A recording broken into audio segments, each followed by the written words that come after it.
Barangay Hinebra mga bro, may malaking pasabog na aabangan next season at LA Tenorio request kay Boss Al. So todo na nga itong paghahanda ng Magnolia Hotshots mga bro sa pamumuno ni LA Tenorio. Excited na nga itong si Steve Lucero na maging coach ang isang legendary player na si LA Tenorio.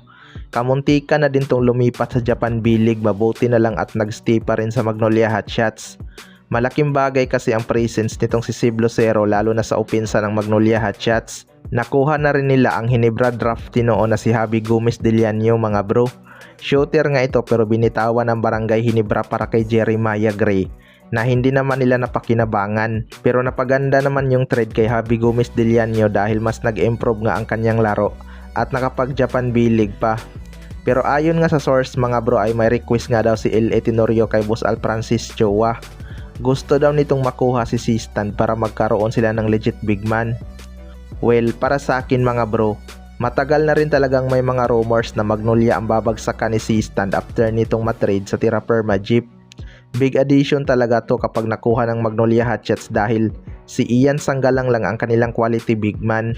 May James Laput naman sila pero mabagal nga ito kumpara kay Sistan mga bro. Iba pa rin ang kayang ibigay na pressure ni Sistan sa painted area. Alam na din ni LA kung ano ang lakas ni Sistan.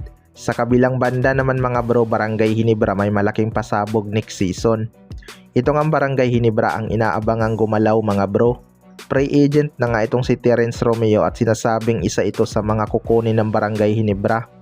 Matagal lang ang naro-rumors itong si Terence Romeo sa Barangay Hinebra mga bro. Pero ngayon nga ay chance na nilang makuha ito ng walang kapalit. Malaking addition talaga sana tong si Terence Romeo mga bro dahil wala nga silang go-to guy. Pero marami na nga guard ang Barangay Hinebra kaya loaded na ang position na yan para sa Barangay Hinebra. May Dal Panopio pa nga sila na posibleng i-draft kung aabot sa kanila. Pero kung mag-rebuild ang Barangay Hinebra mga bro, pwede naman nilang isingit itong si Terence Romeo para mayroon silang aggressive guard. Kaso baka mag-iba din ang laro nitong si Terence Romeo sa Barangay Hinebra dahil ball dominant nga itong si Terence Romeo. Mas effective nga siya kapag matagal sa kanya ang bola. Pero kaya naman siguro nitong mag-adjust kapag gugustuhin niya. Si Stanley Pringle nga noon ay nakapag-adjust naman kahit pareho sila ng laro. 'Di ba? Ang malaking tanong lang dyan ay kung gaano ka-healthy itong si Terence Romeo dahil pinotakti nga ito ng injury sa SMB. Pero may chance pa rin talaga na kunin to ng Barangay Hinebra kapag walang ibang team ang kukuha dito. Kaya abangan na lang natin dahil malaking pasabog talaga to sa lahat kapag napunta ng Barangay Hinebra si Terence Romeo matapos ang ilang taong rumors sa kanya. Kayo mga bro, ano masasabi nyo tungkol dito?